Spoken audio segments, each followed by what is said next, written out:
Welcome to the Empowering Tomorrow's Automotive Software Podcast, brought to you by ETOS, a single source of cutting-edge software and hardware solutions that make automotive embedded systems safe, smart, secure, and sustainable. Each episode, we'll be joined by ETOS and industry experts to discuss how electrification, automation, and connectivity are impacting the automotive industry. Now, sit back and enjoy the discussion.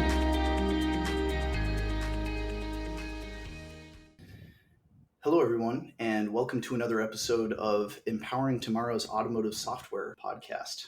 I'm your host, Zane Pelletier from ETOS, and today I am joined by Michael Scharl, who also works at ETOS doing enterprise security testing.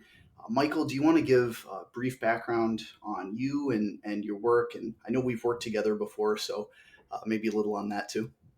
Yeah, sure. Yeah. As you already said, my name is Michael. I work at ETES now, but I started out at a different company, or actually, my journey started in my education already. I did a bachelor's degree in IT security. After that, I joined a company for 3.5 years doing enterprise security.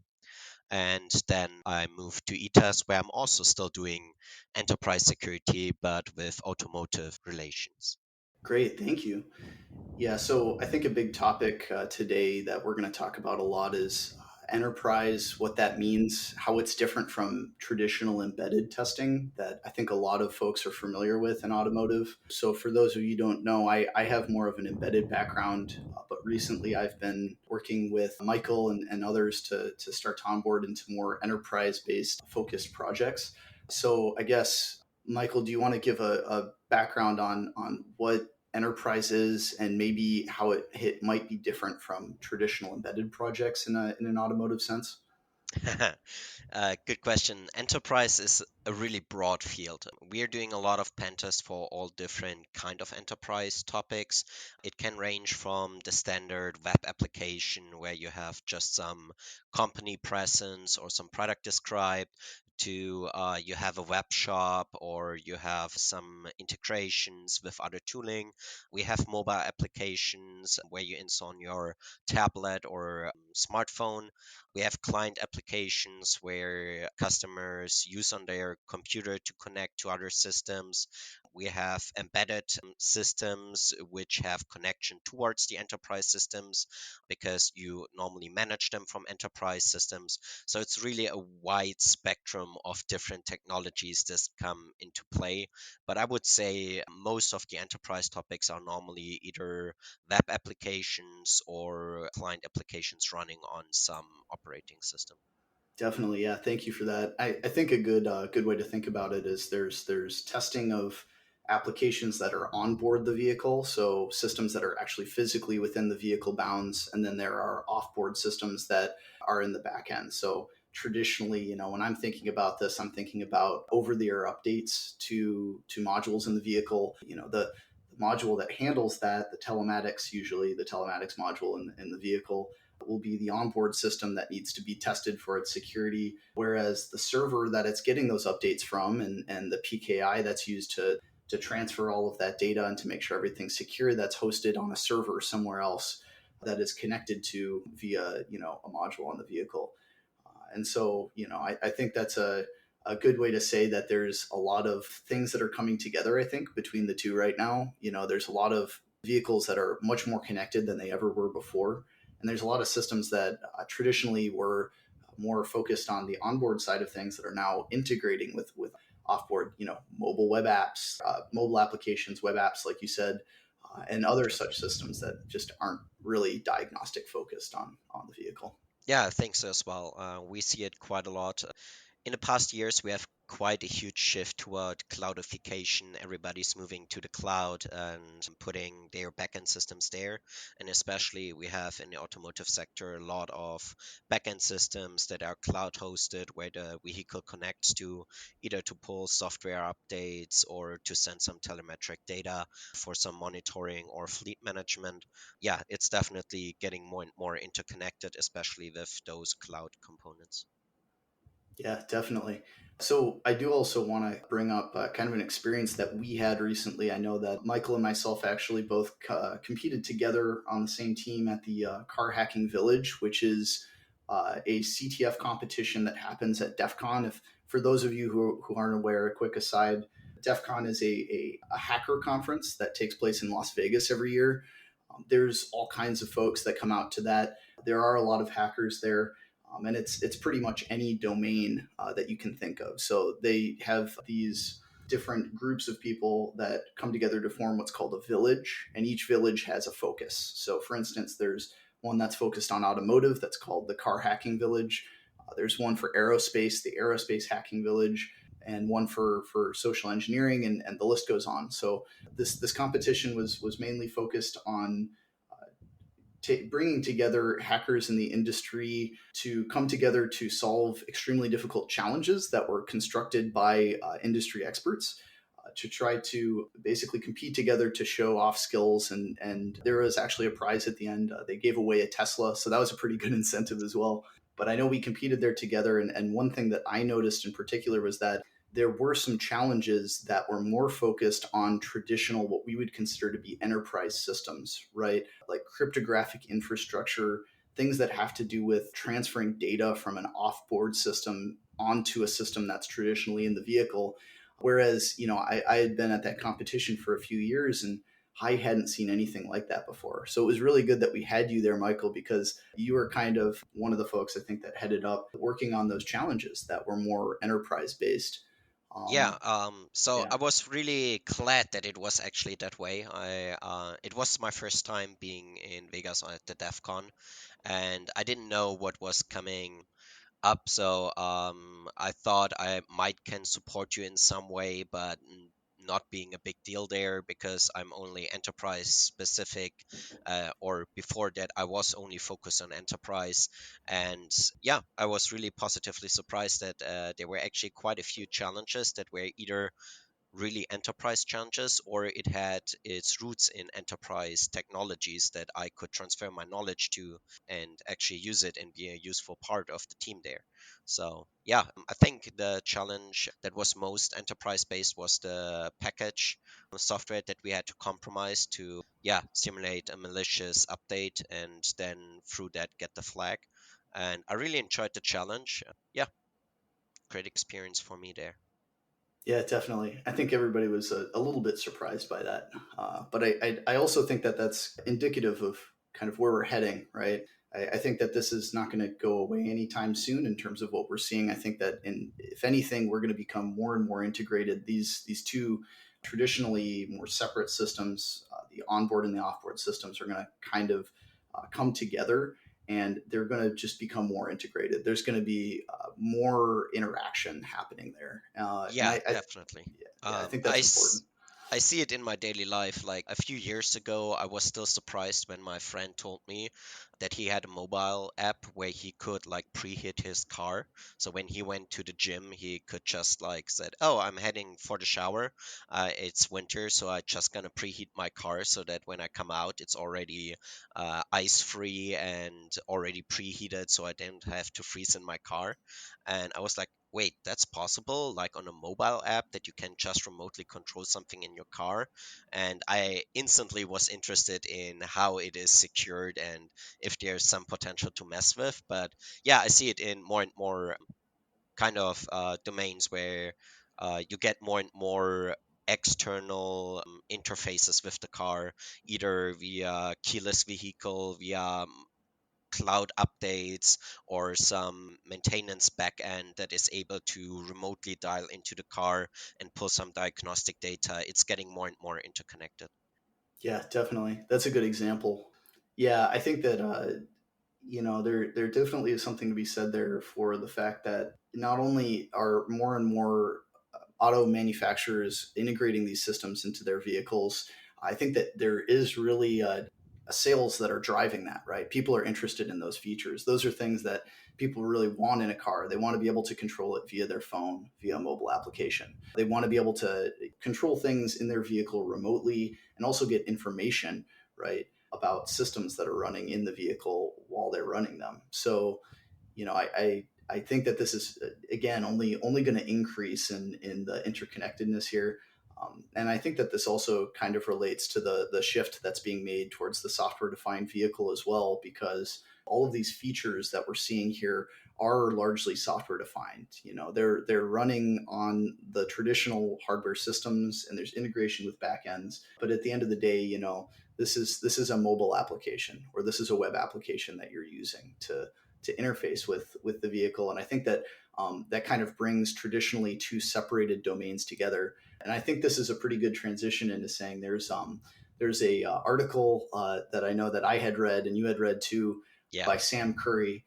So for those of you who don't know Sam Curry, he's traditionally like a more enterprise based hacker. He you know, does a lot of web app stuff, does backend systems for traditional enterprise systems. But back in 2023, there was an article that he wrote and did a lot of research on, that is titled Web Hackers versus the Auto Industry: Critical Vulnerabilities in Ferrari, BMW, Rolls Royce, Porsche, and more. And this was released in January of last year.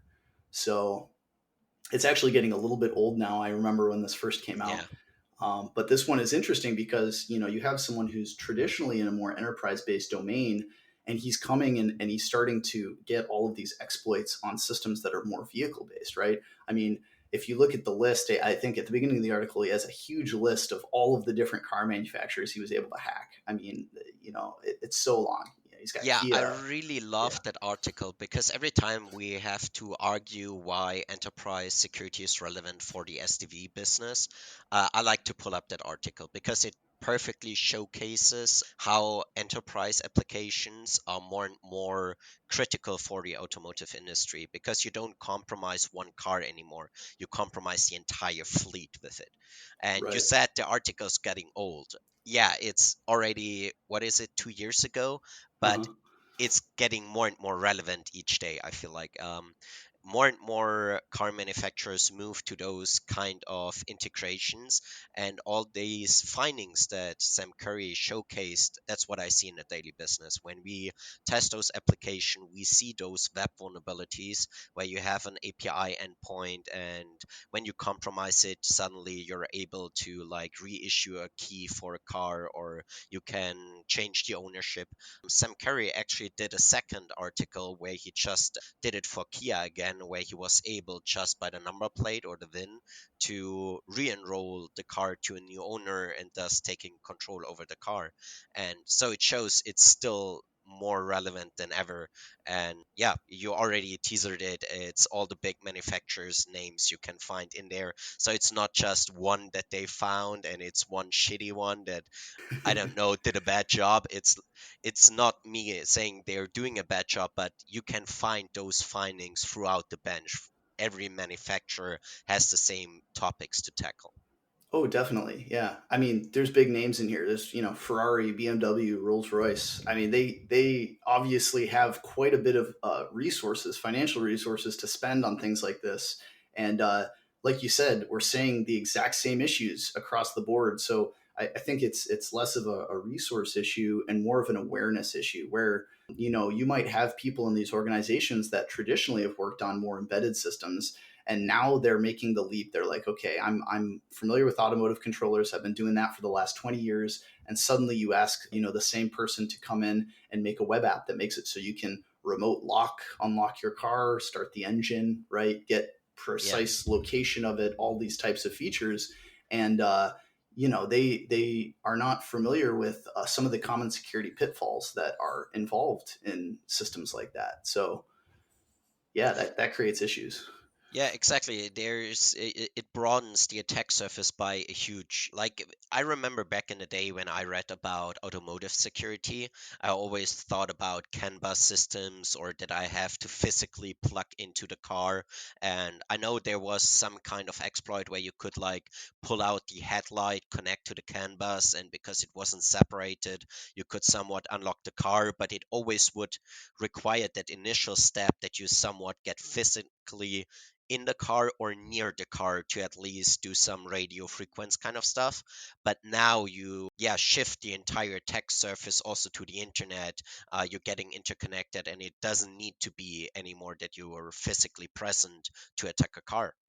Definitely, yeah, and I think that this definitely is kind of being shown in full force here, and I don't really think it's even fully constrained to traditional like automotive sectors. I know that one of the things in the original Sam Curry article from 2023, he also hacked a couple electric scooters.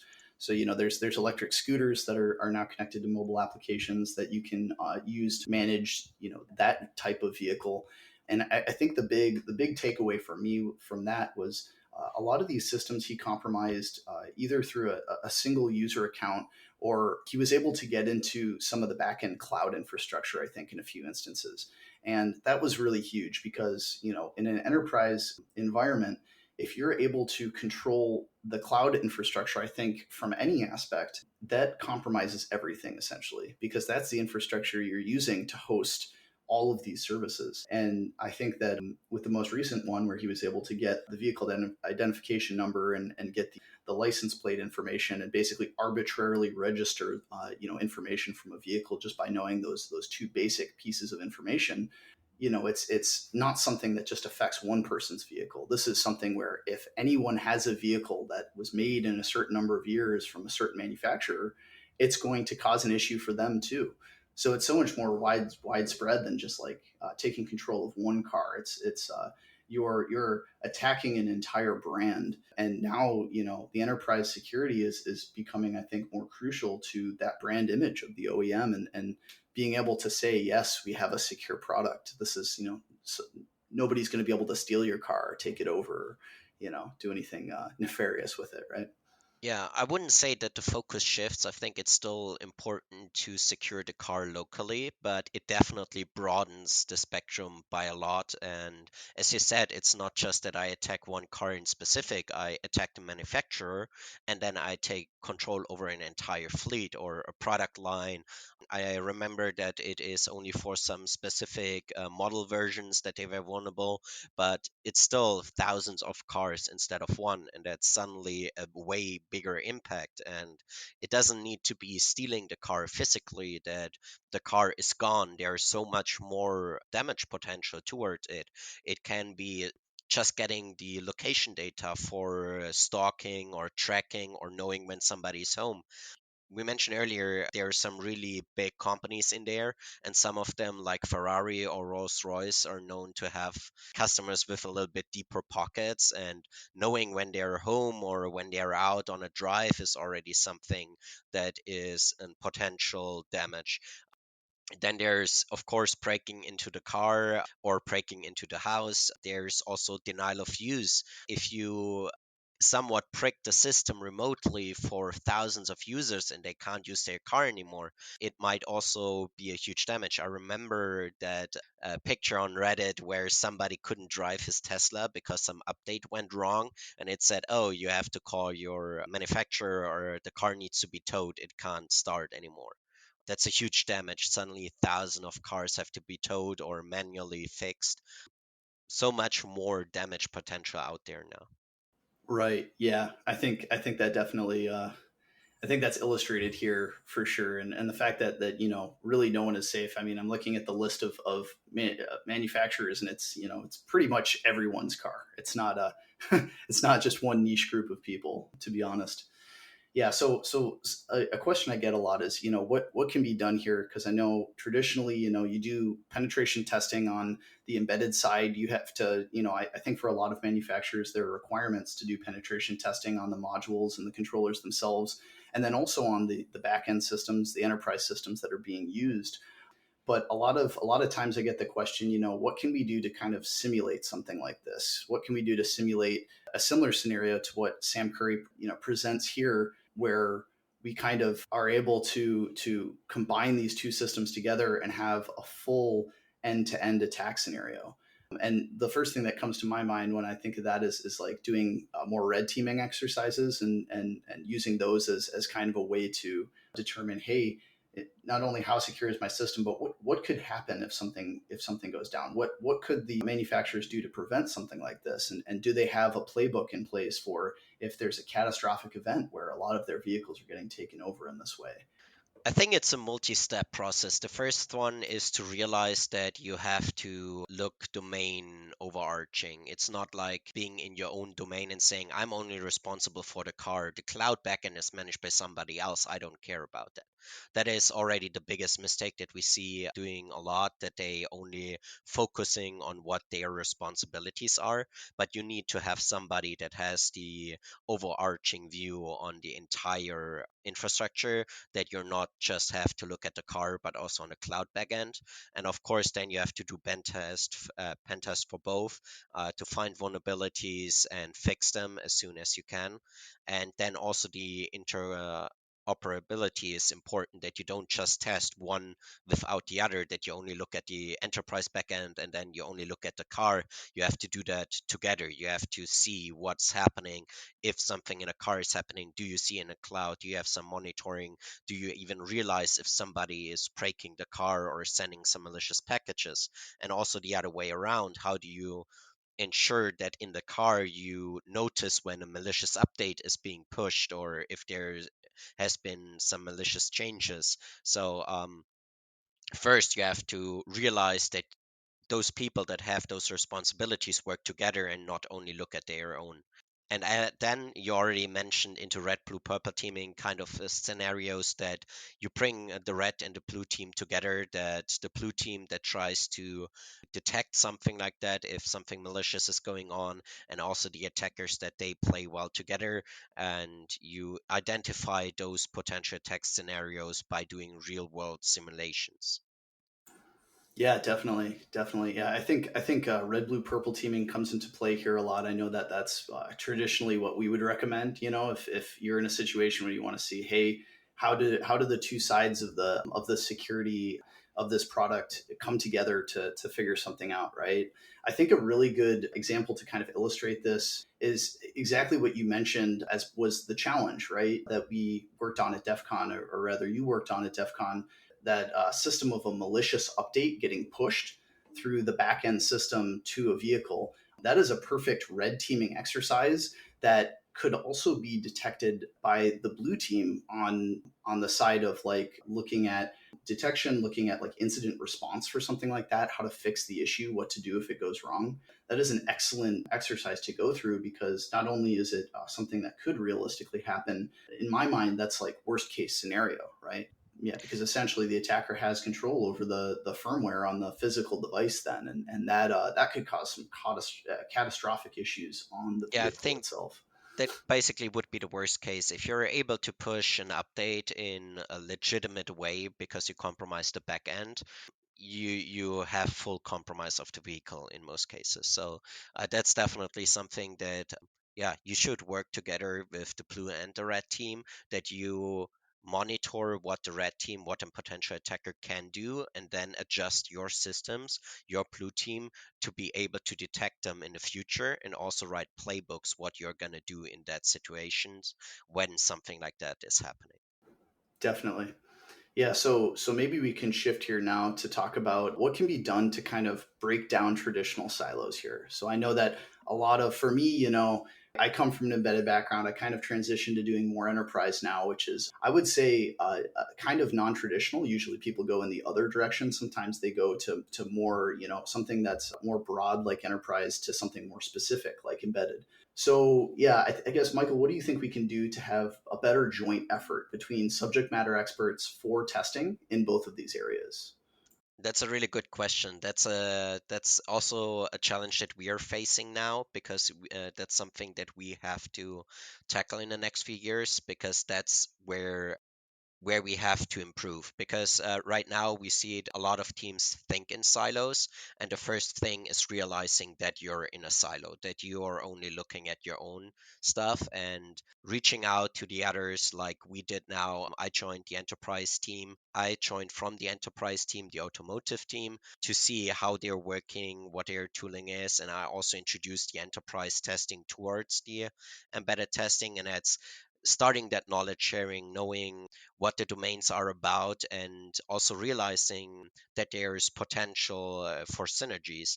Um, a lot of the technologies that I see now being used in embedded is stuff that was developed for enterprise, but now being reused in embedded, and bringing that knowledge from the enterprise field into the embedded field is really important. Yeah, certainly. Yeah, I agree. I think just bringing people together and discussing commonalities and the issues you're having, that can be a very, very powerful tool that we can use to our advantage. And I know that this is not a singular event that we are witnessing, here at ETOS. I think that this is happening industry wide. There are a lot of people thinking about this issue. And, I think it would benefit us all to kind of come together a little bit more to try to just bring the not just different types of testers together, but also the red team and the blue team that traditionally have been on opposite sides to say, hey, how can we create a more holistic solution here? And I know we've also talked about this a little bit, but I think penetration testing in general and doing advanced hacking is a very specialized skill set. You cannot be a subject matter expert in every type of red team attack, right? It's not really feasible for someone to do that. So at a certain level, we do have to specialize. It's not going to be possible to hire, the unicorn that can do everything, right? I know that's a myth that happens a lot in the industry, but I just don't think that that's possible for someone to feasibly be able to do everything well, right? Yeah, yeah. I think you hit the nail on the head. German saying, I don't know if that translates well, but I think you made a really good point. When I started in pen testing, I always felt like I have to learn that, I have to learn that, and I went into so many different topics, and you have that kind of learn curve where you at first think you know nothing, and after a few years you believe you know everything, and after a few years you realize how little you know yet. So I'm Right. at that point where I realize I have like a broad scope now, but to go deep into every single domain, it's impossible. You can't do that. You can't be proficient in web, in mobile applications, in client applications, in reverse engineering, in attack simulations, in embedded devices. It's so many different technologies that coming together. You have to specialize at some point, and that's why it's not possible to create the perfect pen tester for every single project, and that's why it's important to bring the people together from these different domains where they specialized in, and bring those people into those projects and let them work together and find a way how they can efficiently work together to improve the security. Awesome. Yeah. Yeah. I think we're on the same page there, definitely. And I think that this is a good takeaway. I think for anyone listening who is encountering some of these same issues, I think that we've seen. I think the best tool to remedy a lot of issues is just good communication and finding the people that can help you with the specific problems that you're having. And I think that again, no one person is going to be able to do that for you. It needs to really be a number of people coming together to discuss this in an open setting, certainly. All right. Thank you, Michael. Really appreciate you joining the conversation with me and talking this through. Are there any last thoughts you want to share with the audience, before we end, to just kind of talk about how you feel about the entire situation and the coming together of the enterprise and the embedded sides of security here and what that means for automotive? Yeah, from my personal perspective, I think it's really interesting where the trend is going. We are having more interconnected vehicles, more attack surface. For me as a pen tester, it's always interesting to see new vulnerabilities, new attack scenarios. So I'm really eager to see where it's going and how we tackle those challenges. It's important that we work together, that we learn in this those fields together. It's an ever-changing field, so staying on the ball, always getting involved in the newest trends, technologies, and as we already pointed out multiple times, bringing the people from those fields together will be a really important step in the next few years. Definitely. Thank you for that, Michael. Well, this concludes our episode with enterprise security expert Michael Scharl. Check back soon for a new episode. We'll have one for you shortly. Thank you, everyone. Thank you for joining this episode of the Empowering Tomorrow's Automotive Software podcast. Please leave a comment or review with your feedback or what you'd like to hear in future episodes. To learn more about automotive embedded systems and ETAS's capabilities, visit our website at ETAS. That's ETAS.com.